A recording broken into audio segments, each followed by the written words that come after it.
Disrupt Asia, we really began by asking ourselves a question.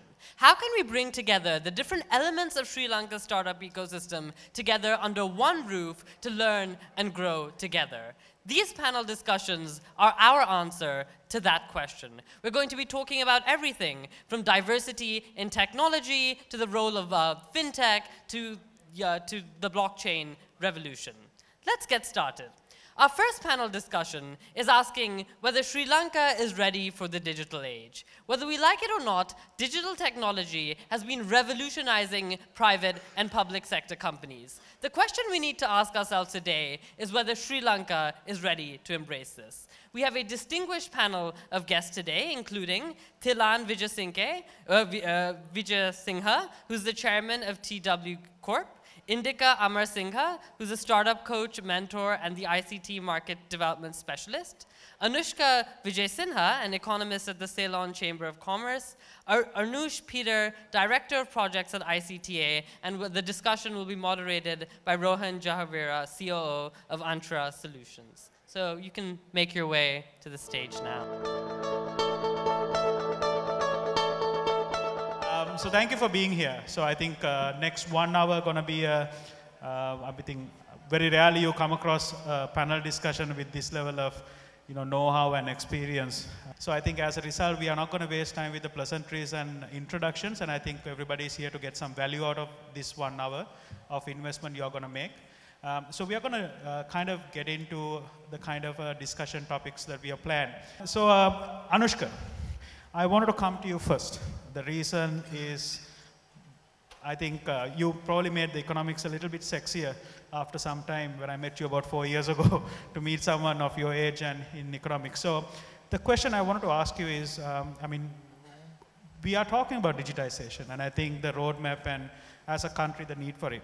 But we have probably about 450 people here, and there's a bit of a Columbus urban area and all of that, and then there is audience who are engaged. But there's a much broader, bigger kind of a society, organization that exists in Sri Lanka. And can you just explain to me about, with your experience, how you have seen those kind of evolve? And whether are we really getting our digitization and the transformation part of it that is required, kind of in alignment and going ahead in full steam? Sure. Thanks, Rohan. Good morning, everyone. It's a great pleasure to be here. Second time around at Disrupt Asia, and congrats to the organizers for putting this comprehensive program together. I think, Rohan, the point you made is absolutely right. When we talk about Sri Lanka going digital, you have one aspect is folks like all of you and those who are in the investor sessions now, those who will be in the startup battle later on today, and that still is an emerging but still small part of the economy. And then you have this drive by ICT and others to democratize digital technologies across the country so that it reaches more people and this digital economy can be more inclusive. But I think in all this, one thing we do forget is that if Sri Lanka is to truly embrace the digital economy opportunities, we can't forget that a big part of this Sri Lankan economy as it is today is still with a lot of non-digital native, non-digital savvy companies. Companies who are in traditional sectors of the economy, and whether we like it or not, however sexy or unsexy you think they are, the fact is that they remain the mainstay of the economy. We have about 30% of our total employment coming from all of those corporates, all of the larger enterprises, right? So I think where I'm coming from is, what do we then need to do to transform those businesses? And I think that's where it's both a challenge as well as an opportunity. Why I say it's an opportunity is when you hear my remarks in the next couple of minutes, you'll realize that for startups, there's huge opportunities. You guys are more agile and nimble, and you will be able to almost help these guys circumvent their legacy systems, help them quickly leapfrog and understand how they need to go digital without waiting for them to develop it on their own. Let me give you a very quick insight. In March this year, we had, the Chamber had the Future of Business Summit. And it was an innovation strategy and learning event. Unlike today, where all of you are in the audience. At that event, the majority of people in the audience were a lot of innovation evangels, but they were from businesses from paints to logistics to apparels to banking. And we used this opportunity to ask them a few questions. We teamed up with Emojot, the emotion sensor company. And we asked them, I'll summarize two things for you. One was we asked them, how much of a priority is digital innovation in your company?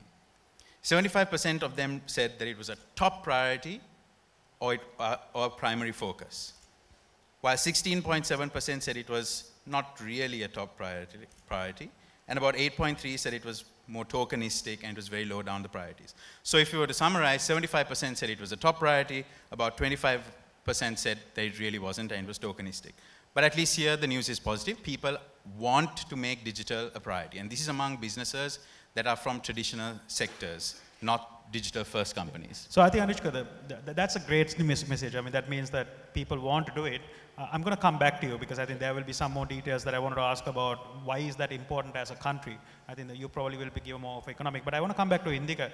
Indika, you came, took a flight, came late last night. Thank you for being here. Really appreciate it. One of the things very interesting with you is that you obviously are playing a very important role in Middle East. Very interesting country to say the least now. But I think what I want to understand is that I'm sure you have experience in Sri Lanka, you have experience in the Middle East, and etc. Our perception about Middle East is that they have a huge real estate, very high-tech type of projects going on. But in terms of digitization and the way that they are approaching it, do you see any differences between Sri Lanka and a region like Middle East? I want to speak very honestly about Sri Lanka because that's our focus. What are the things we could learn from some of these things that they are doing versus what we are doing here? Right. Thank you, Rohan. Pleasure to be here. Bit jet lagged. Got only 1 hour of sleep, so go easy on me. So I was thinking when the topic of the panel about whether Sri Lanka is ready for the digital age, actually we were ready. I think the question is, what have we done with what we had, right? That was what I was actually thinking. When you say we were ready, what do you mean by that specifically? Yeah, see, because before I left Qatar, Sri Lanka 9 years back, I worked with Microsoft here. I was proud to be one of the first team members when e-channeling started back in 2000. See, when I was thinking back, we had a private payment gateways back in 2000. Middle East, some of the countries are still trying to get private payment gateways activated. Some of the countries in the Middle East only have one government payment gateway. So that's why I said we were already ready. We were there probably a decade or two ago as well. But the question is, what have we done with it? So coming back to your question about how we tackle it back there, I come from Qatar. I work for the Ministry of Transport and Communications. So I look after ICT market development for them. As we speak right now, we are trying to digitize the SME sector in Qatar. So we have about 40,000 SMEs in Qatar, and majority are not adopting cloud. Majority do not use e-commerce as a platform. Majority are do not have web presence even. So these are the 3 verticals that we are really focusing on right now. But it's a challenge because the dynamics are different, and Sri Lanka is at a huge advantage because the only thing that the Middle East has is the resources of financial resources in abundance by the grace of God. But in Sri Lanka, we have the abundance of talent, abundance of the hunger to excel. Don't we need both? We need.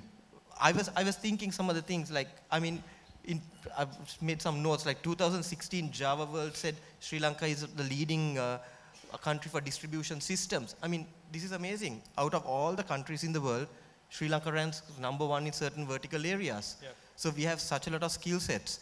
And the biggest challenge in the Middle East is talent, because it's a transient population, most of these countries. The native population is very small. I'm an expat living in Qatar. I might leave tomorrow. I might be there for another couple of years. I don't know. But I will leave one day. But Sri Lanka is not like that. We are here to stay, right? Unless we migrate. So that's the biggest talent. And digital transformation is about the commitment we have to grow the business where we are. And that's one of the things lacking in the Middle East, because Even the businesses in the Middle East are not long-term, as in they are to stay.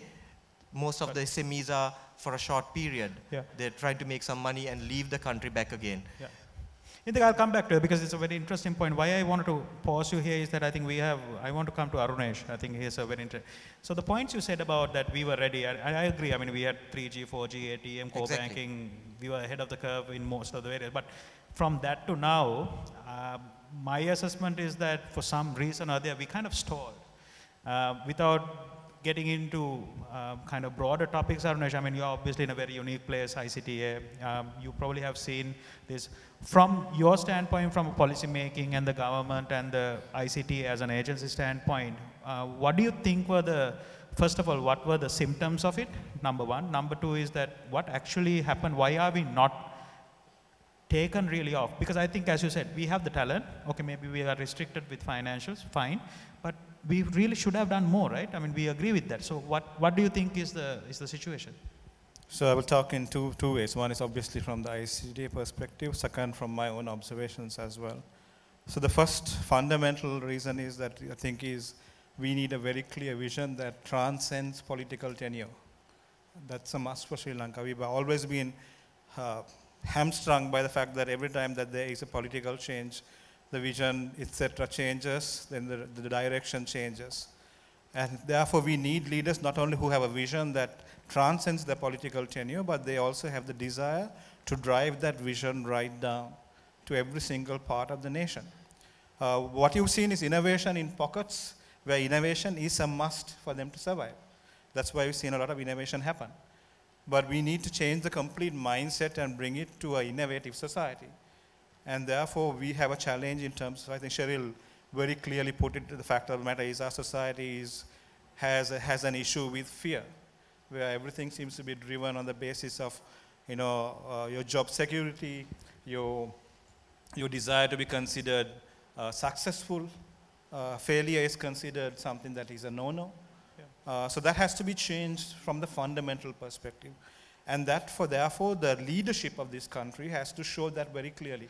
But, I mean, I get that it's a societal thing and there's a cultural things which may take a long time. But one of the things that even though we had those challenges even 10, 15 years ago, the private sector actually did a lot more and drove.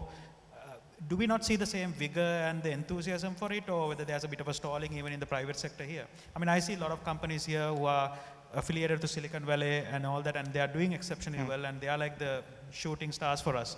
But Sri Lankan organizations, the ones which even Anushka was talking about, why haven't they really taken a visit? What is the situation? So if you take the private sector, again, there are certain companies that have embraced change as a norm, and they are driving change. So I don't want to call them young in terms of who or what the setup is like, but they have that as a part of their DNA. But that's quite a few. I mean, we don't see it across the complete society. So from a private sector, I think the challenge again is how do we bring that kind of DNA into the private sector when it comes to larger corporates? I think the larger corporates now recognize it, and you can see innovation is becoming a norm in some of them. But it still is not, for us, I think, having something that seems to be stable, something that we can rely on that has worked in the past seems to be something that is a part of our culture. That's from the private sector. If you do ask me from the government sector, the challenge is the desire for certain aspects of change has to be driven into every aspect of government. And it must be therefore driven from a leadership perspective, where we have said that you are measured by the fact that you have delivered innovation or technology. So if you said, for me, digital is just a tool for creating innovation, right? So you should say that it has to be a part of your measurement. And therefore, it has to be driven down from there. Then you will see the change happening in the government sector as well. Anushka, I think he touched on a very important thing about leadership and this thing. I think we briefly, when we connected, we were discussing about some of the private sectors or leadership stuff. I think you wanted to say a few words about it. Would you like to? Rohan, so it links to the question you posed to him as well. And that was, why is it that we were trailblazing in some of these areas before in private sector led? I think the difference between back then and today is that back then it was enough for let's say your head of IT or the person tasked with the IT function in an organization to take those digital steps. That game has completely changed. It has to be driven right from the top. And interestingly, at that same innovation event that I talked about, in a session on understanding digital to invest in digital, we asked folks, in your company, who understands the digital needs and investments best to transform the company? So it's not just, where to procure computers, in which department, etc., but transformatively, who understands it best? Overwhelmingly, 43% said it's the head of strategy, or the person in the organization tasked with the strategy function. Guess who scored the lowest? Head of IT. Head of IT got nearly 0%. The CEO scored about 14%, the boards also scored around 14%. This was very revealing, and why it wasn't almost surprising, because in many companies across the spectrum of the Sri Lankan economy, of course bearing software and straight up IT companies, the digital transformation agenda is probably wrongfully placed in the IT role, and it gets trapped there. It gets trapped, it gets old, and it begins to die. And instead, I think we need to liberate it out and bring it all the way to the top, where we have more CEOs, we have more boards that are a lot more savvy at digital. They understand the digital investments, they understand what freedoms to give the people, digital savvy employees in the company. They don't let digital investments suffocate. They know when to make those. And also, they are able to almost, the CEOs and leaders almost then push the head of strategy and the IT and so on in order to say, okay, this is the transformation I'm looking to achieve in the company, and what is digital as a tool to help you get there, rather than letting the IT function dictate. And I think that's the big transformation we need to see. Maybe some of the folks in startups and digital companies may not understand this, but this is really the scenario in most of the corporates, which, whether we like it or not, are still, these traditional sectors are a big part of the economy today. Great. I think, Anushka, about a couple of years ago, Sri Lanka was all about digital marketing, digital marketing, digital marketing. I think we have started the era of digital transformation, and I hope that it will drive an interesting way where people openly speak about digital transformation as absolutely right, as a CEO initiative. It has to be a CEO initiative, and I think very interesting stuff. So I'll come to Thilan. You have been quiet. It's my fault. So I know that you are an extremely busy person, and I think I wanted to thank you for taking the time here. When we connected and we were discussing a few things, you mentioned something very interesting about the Colombo International Financial City. I myself, to be honest, have not heard about it. But I think from the points you mentioned, it has a very interesting kind of a way that it is aligning with the topic today. Would you care to introduce the concept a bit more and talk about how it will help in terms of driving the digitization process in Sri Lanka a bit more? Okay, the CIFC, or the Colombo International Financial City, was an idea mooted by the Prime Minister about a couple of years back. Why I grabbed the opportunity to be a part of that was quite by chance, because I had an opportunity way back in 1995 when we started this upstart investment bank called Asia Capital, which became at that time the largest investment bank in Sri Lanka. Made a presentation on what it takes for Colombo to become a financial center way back in 1995 March. So it's been a subject matter that's close to my heart, because I'm a firm believer in the ability of financial services to catapult our growth, not just in the services sector, but overall generate employment in high-paying jobs. So when the opportunity of helping coordinate the CIFC initiative fell on my lap, a strategy study, I helped coordinate a strategy study for the Prime Minister's office. And this strategy study was connected to doing a gap analysis and an analysis of some of the financial centers in Dubai, Qatar, you're from Qatar, Singapore, etc.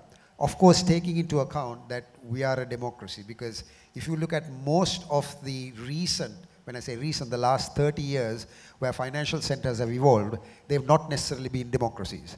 You go back 100 years, it was London, New York, and Frankfurt, which were global financial centers. But if you look at the last 30 to 40 years, it's been Hong Kong, Singapore, Qatar, well, Dubai, and then followed by Qatar, none of which are true democracies. So anyway, what this strategy study done by very high-powered consultants from London, Dubai, and also Qatar said was that we have an opportunity of creating the sort of law that allows not just financial services to thrive, but also for innovation to thrive, because there are many laws that hold us back. I mean, just to make it very simple, we still do not have PayPal, which is a huge issue with my 19-year-old son who started a business at 14. He doesn't want to live in this country because he can't bring his revenue into via PayPal. We have restrictions in global sourcing of talent. If you are to truly become an innovative nation, we've got to be something like a Singapore where, whilst we recognize we have our own talent, we've got to be able to hire international talent without having to go through the rigmaroles of making an application to the BOI, figuring out whether such talent is available in the country. The private sector knows what they need to do. If I, as a board member or a CEO of a company, I want to hire an expat or a Sri Lankan with a foreign passport, it should be made very easy. Then we've looked at aspects connected to company incorporation, ease of doing business. So broadly what I can say is that the CIFC will be looking at all these aspects, not just for financial services to thrive, but technology and innovation to thrive within a designated area. I mean, it doesn't, for example, it will also encourage holding companies to be set up here without the restrictions of exchange control. Because at the moment, if you take some of the apparel companies, for them to invest in, say, third-party countries, I believe it's a 4 to 6 month process of getting exchange control approval, notwithstanding the fact that they're bringing in millions and millions of dollars of foreign exchange into the country. So what's wrong fundamentally in taking a few $1 million to Vietnam or wherever to set up another plant? So similarly for ICT companies and ICT enterprises, we've got many who are now regional companies or global companies. But Sri Lanka never figures in terms of setting up their regional headquarters here because of various regulatory restrictions. So broadly, that's the overall synopsis of the CIFC. So for me, I'm very excited to hear all of that. Will this really, I mean, is there a roadmap on how it will progress and all that, Tilan? Sorry, I have a bit of a cough, so my voice is not very strong today. Yes, there is. There are at least I can tell you by the end of this month there'll be a very lengthy discussion where the consultants and the Prime Minister and the key actors in the government will be discussing what is the timing for hopefully a launch of the CIFC by early next year. Fantastic. But the law in itself, the CIFC law by itself would, hopefully a few months down the road. Fantastic. And then it'll be known to all what's been planned. Look forward to it, Tilanit. I think that's a fascinating proposition. Hope that it actually will come through. So I'll come back to, hold on, before I think move into other questions, do we have any questions from the audience? Yes, there's a gentleman. If I had a gift, I would have given one to you. Could we just get a mic quickly over there? Hi. So this question may seem out of context, but given the opportunity, I want to put this question out to Mr. Indika. This may not be related to Sri Lanka, but however, I would like to know the recent developments of the economic blockade and airspace restrictions placed on Qatar. How has this impacted the IT and communication sector? Can I just say that maybe we can skip that question because I think it's probably not the core of the discussion. For it, if you don't mind. But I will ask a separate question around that. Yes. Yeah? All right, awesome. Any other questions? Yes. Could we get a mic over here quickly?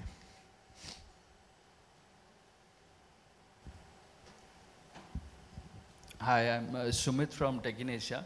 For Tilan, I mean, I heard two strands here. One from Indika saying that, we really had the payment infrastructure long ago, and you're saying that there are things holding it back. Could you just elaborate on it? What exactly is holding it back, and how much of a difference it can make if we move ahead from there? Thank you for that question. I think I was going to come back to that question, Thilan. Maybe can we get him to answer that in the next round? Because actually comes back to Arunesh. I wanted to ask him a bit more from a ICTA, from a policy making standpoint also. What are the things? Because we can think about all of the great things that are happening and all the things that we want to do. But if in your point of view and with your experience and what you have observed in the last X number of years, etc., what is really are the key 3 challenges that you see right now that is holding us from really moving forward and getting that kind of leaving aside the policies and all that takes a lot more time and deliberation to make. What are the things that I think, 3 things that you see in organizational level that we need to fix? Leadership is something that Anushka spoke about. Any other things that you, on top of your mind? Okay, so if you ask me what the 3 challenges, I would say people, but the biggest challenge that we have is mindset. It's not about technology, it's not about anything else. It is about embracing the requirements that are required in terms of the digital, the change that is required for that, and driving it through. That seems to be the biggest. So policies can be changed, systems can be implemented, technology can be deployed, but the relevant stakeholders have to be on board, and that's the biggest challenge that we see at the moment, is getting people on board in terms of driving this through. So policies belong to certain organizations. It is not our policy to go and change the policy. Our job is to go and empower those organizations to deploy their systems successfully in such a way that they serve the public. So that's the way we approach it. But if they are not on board or they are not willing to drive it the way that it needs to be driven, then it always becomes an issue. And that's the biggest challenge we have. The second challenge, obviously, is we need to put in the communications infrastructure has to be implemented as of yesterday. I think having fiber connectivity to all parts of this country should have happened a couple of years ago, because that is a fundamental requirement for us to deploy any form of digital technologies. Started, but again, as I said earlier, it should have started some time ago. Again, it's based on people's perceptions of fear of failure. It's not based on the fact that it's already been done successfully in the rest of the world, but it's how are you going to do it? Why are we doing it? Have you looked at this? Have you looked at this? Have you got an expert study? All those things hold everything back. So the biggest problem I see is people in terms of their perception and their approach to technology, and the fact that there is always a fear of failure. If I fail, who's going to take responsibility for this? So that's what we normally face. Yeah. Thilan, would you like to give an answer? I think what's holding us back is both what you pointed out, a mindset issue, and not lack of willingness to take risks.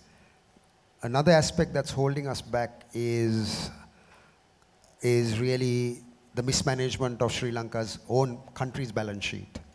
As Anushka is a better economist than I am, but the fear of opening up, the fear of relaxing exchange control, the fear of bringing PayPal into operation in this country is all driven by the fact that our country's balance sheet is very weak because we've taken on too much debt, we've built too many white elephant projects, and that's what basically I come to when you even talk of fiber.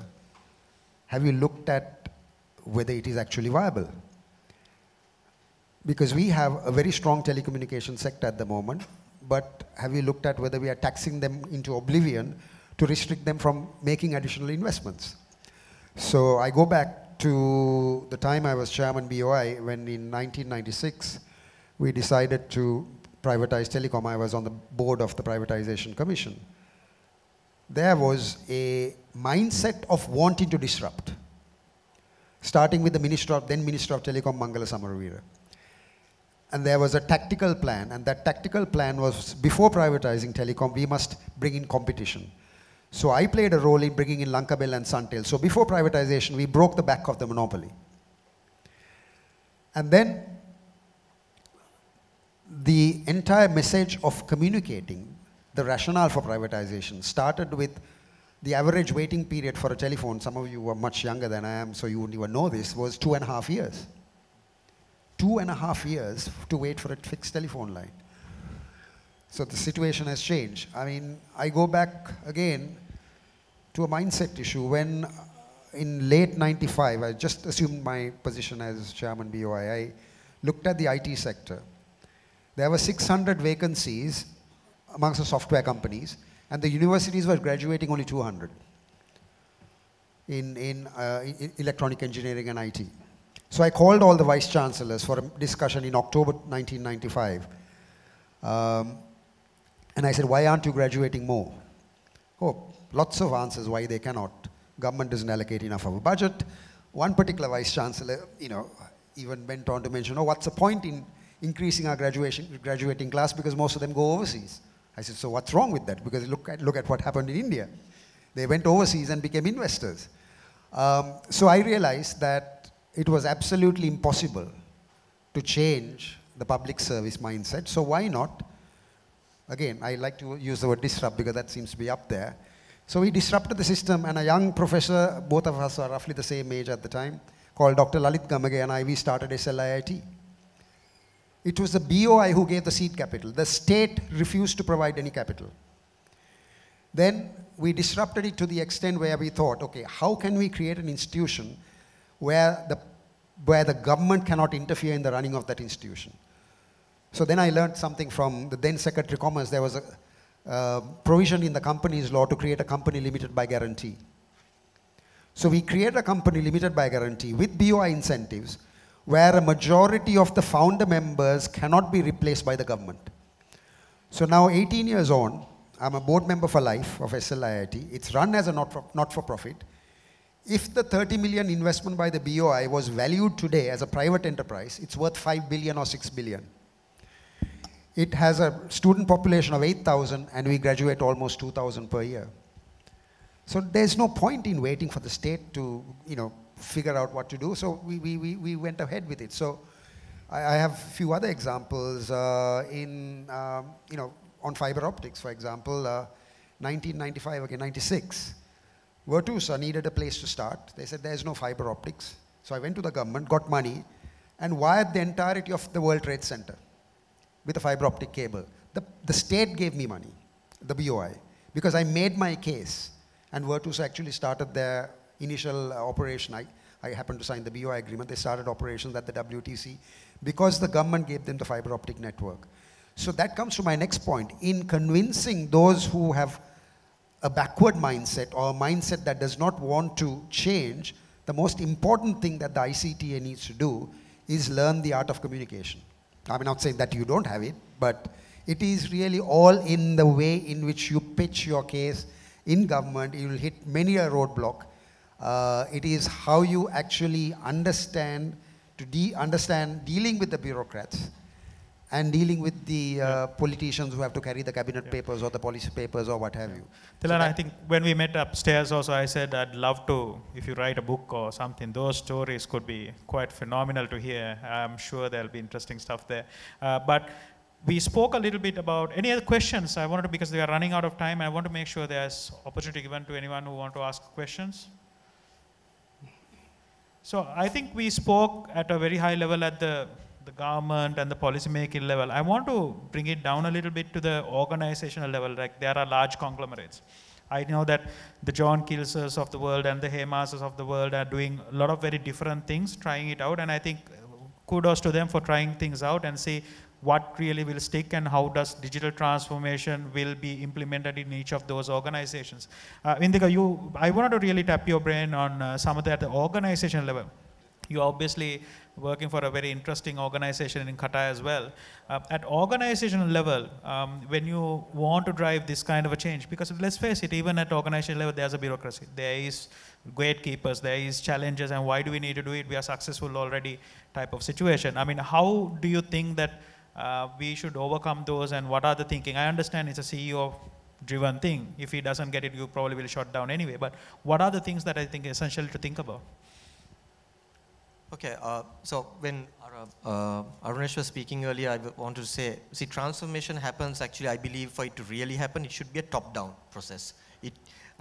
How it fails is when it's bottom-up, when the IT teams are pushing, saying, we want this, we want that, right? Then you get challenged from the top. But when the top sees that the bottom line gets impacted positively by the digital transformation, then it will take place. And I see most often, where I come from, where I work at least, see, most of these organizations have a CIO, CTO, or some high-profile technology guru leading the IT space. And most often, actually, it's a Sri Lankan or Indian in Qatar. Most of these IT departments are led by a Sri Lankan or Indian. I mean, that's fantastic for us. But government also has put an agenda, Rohan. That's the other reason, because see, Qatar looks very seriously into competitiveness index, very closely, how we rank, how we grow those spaces. Like I looked at, I mean, unfortunately, Sri Lanka has gone down a couple of slots in the competitiveness index in the World Economic Forum, but I don't know whether we are closely watching it. I do not know. I don't want to comment on that because I don't live here.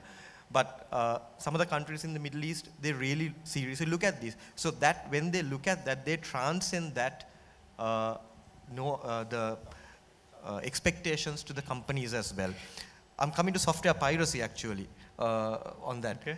Because we have been a technology advanced country for so long, but our piracy rates are still in the high 70s in Sri Lanka.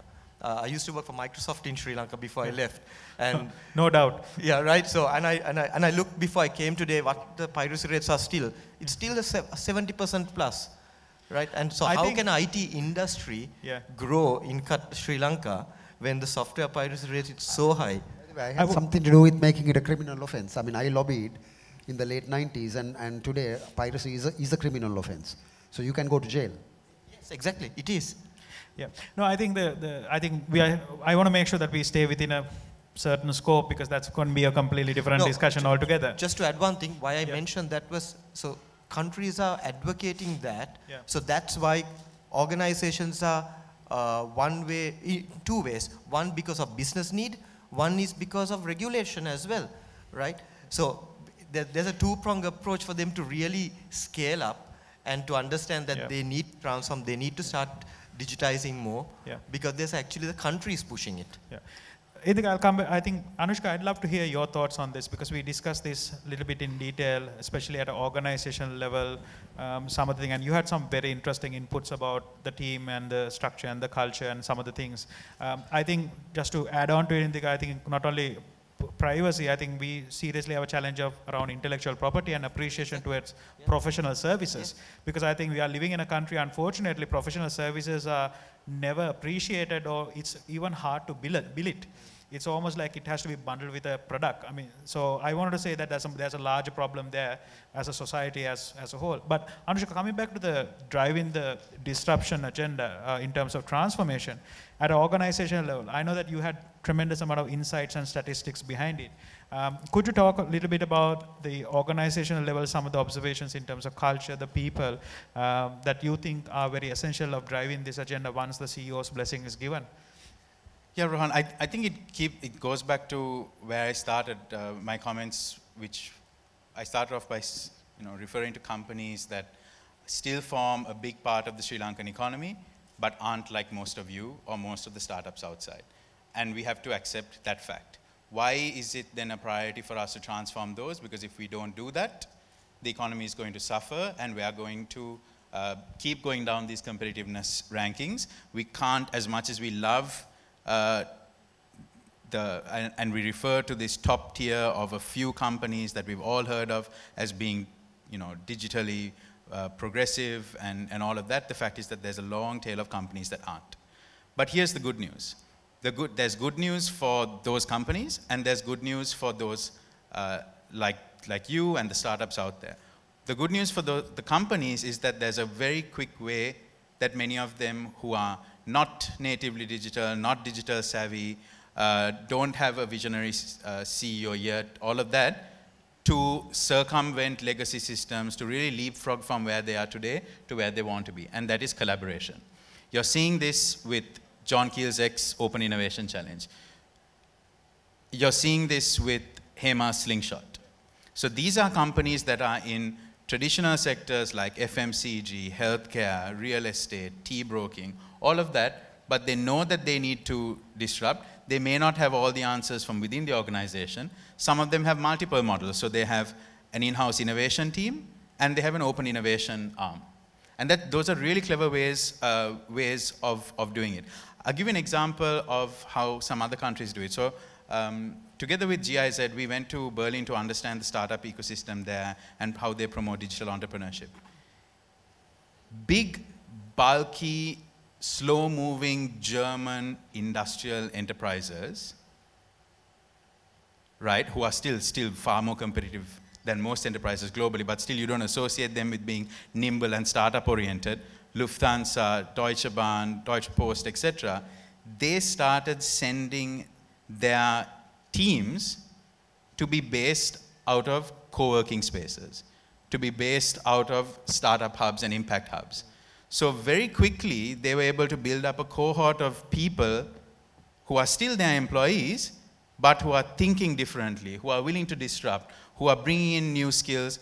And it didn't take them all the time in the world to change that organically from within.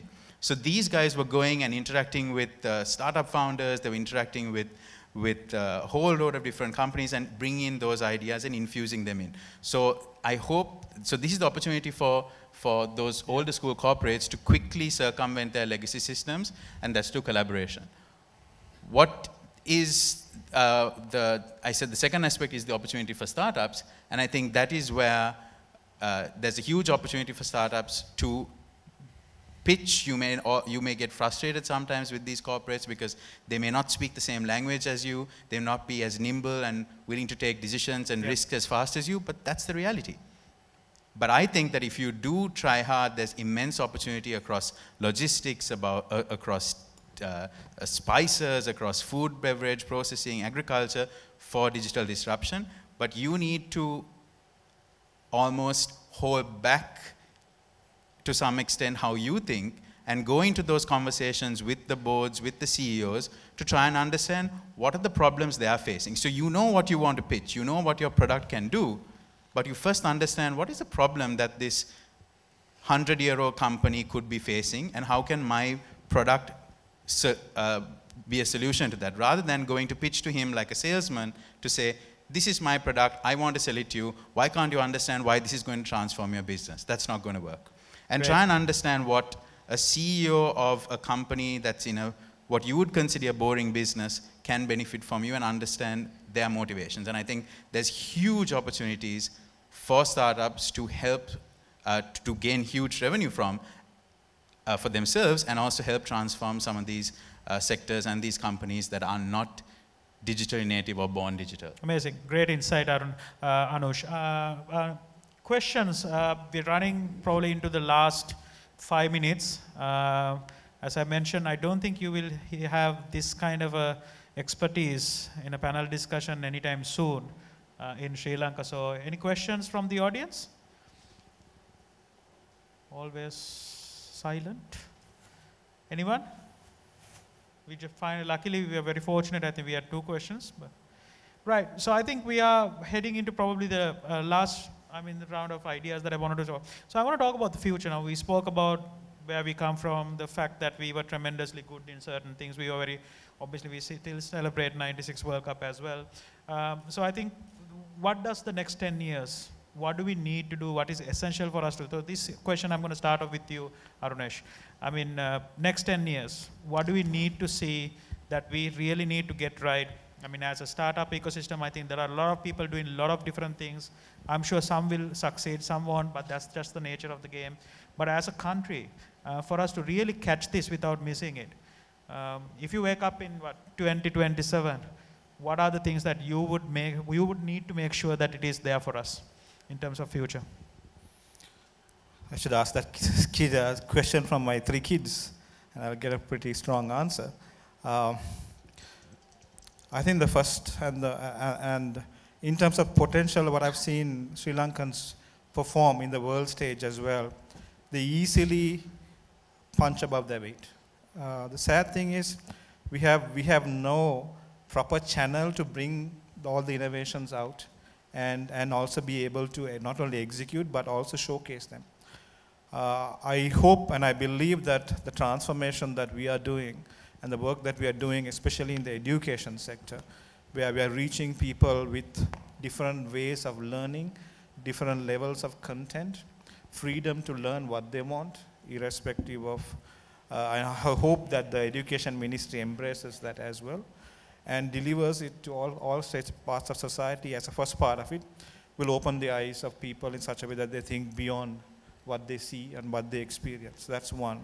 Second part of it is that we actually deliver a proper or develop a proper ecosystem of mentors and funding organizations, starting at the lowest levels of secondary education. We should not be limited to universities. We should not be limiting ourselves to any specific institution, but we should be looking at society. That's two. If we do both of that and also deliver government services and government support that actually makes innovation a norm as opposed to an exception, I believe in 10 years Sri Lanka will lead the world in innovation. Great. Thanks, Arunesh. We're running out of time, Thilan. I think we spoke a little bit about the importance of rural Sri Lanka or outside what we see every day with the infrastructure and all of these panel discussions. Thilan, what is the thing that you see about important for Sri Lanka to come in for the next 10 years, next decade, so to speak? I think just to summarize very quickly, these are my personal thoughts. One is that we need to look at what we typically call culture.